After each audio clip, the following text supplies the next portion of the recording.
Hello, I'm Matthew Swanson, and I'm the writer And I'm Robbie Bear, the illustrator. behind IdiotsBooks. We are a small press on the Eastern Shore that distributes self-published, subscription-based, commercially non-viable picture books for adults. But not that kind of picture books for adults. Alas, no, don't get your hopes up. Basically, we publish a new book every 2 months and send it out to subscribers in 31 states and 8 countries. Basically, we have a good time making illustrated books about whatever we feel like. Here are a few of our titles. This is our very first title, Facial Features of French Explorers. Hard-hitting historical fact. And fiction. Let Me Count the Ways is a macabre family drama that is pretty funny if you can get past the bloodshed. Understanding Traffic, an Expert Account. This is Matthew's mock academic treatise on traffic theory. That'll bring you no closer to understanding it. And Unattractive and Inadequate. This is Matthew's autobiography. Wait a second. Which brings us to The Baby is Disappointing, which was released a few weeks after our daughter was. We'd like to read it for you now. And here we go. The baby is disappointing. It lies about and yowls.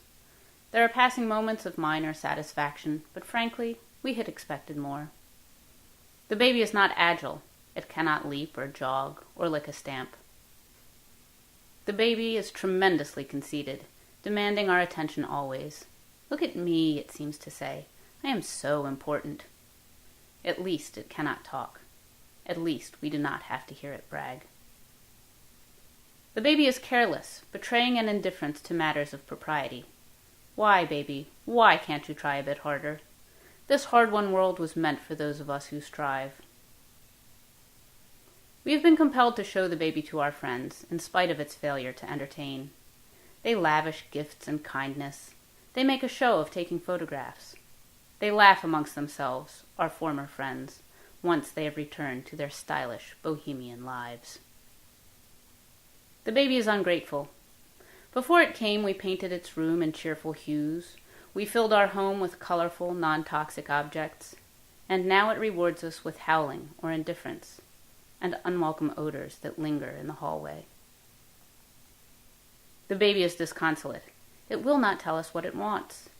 And yet we feel compelled to feed it, to keep it warm, to clean its tiny backside when it wails.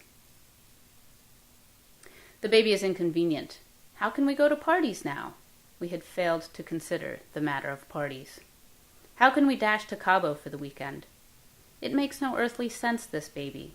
The cost, the fuss, the noise, the mess, the raft of tiny socks. The baby is unmotivated. It loafs all morning long.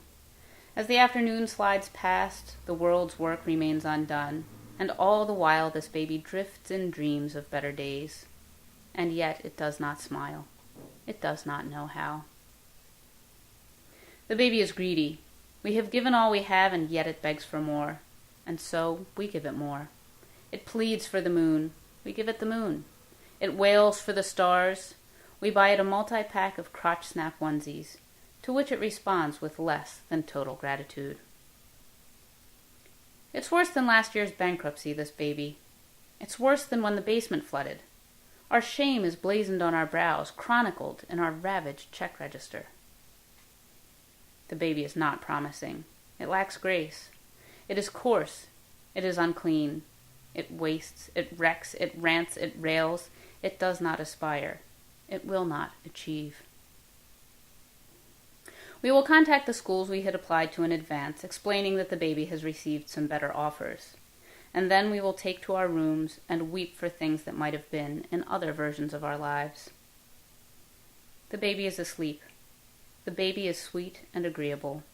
Its tiny hands are limp, its tiny face a peaceful kingdom. In a passing moment, with the front drapes closed and the side lamp on, it even looks a bit like you and me. We cross our fingers and hold our breath and watch the clock as the baby sleeps.